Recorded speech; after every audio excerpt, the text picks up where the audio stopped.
جس نے کوئی گناہ نہیں کیا تھا اور عبادت خدا میں مشغول رہتا تھا۔ ابلیس کو اس سے بہت تکلیف ہوتی تھی۔ اس نے اسے گمراہ کرنے کے لیے اپنے تمام بچوں کو بلوایا۔ تمام شیاطین اپنے باپ کے پاس اکٹھے ہوئے۔ ابلیس نے کہا، تم میں سے کون ہے جو فلاں عابد کو گمراہ کر سکتا ہے کہ اس کی بے گناہی نے مجھے بے حد تنگ کیا ہے؟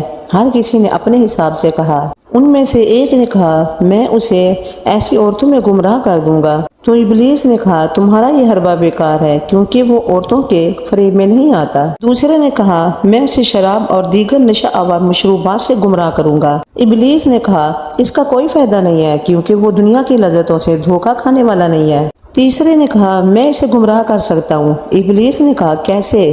اس نے کہا، عبادت کے ذریعے۔ ابلیس نے کہا، تمہاری یہ تجویز بہت اچھی ہے، لہٰذا اس پر عمل کرو۔ وہ شیطان انسانی شکل میں اس عابد کی عبادت گاہ میں داخل ہوا۔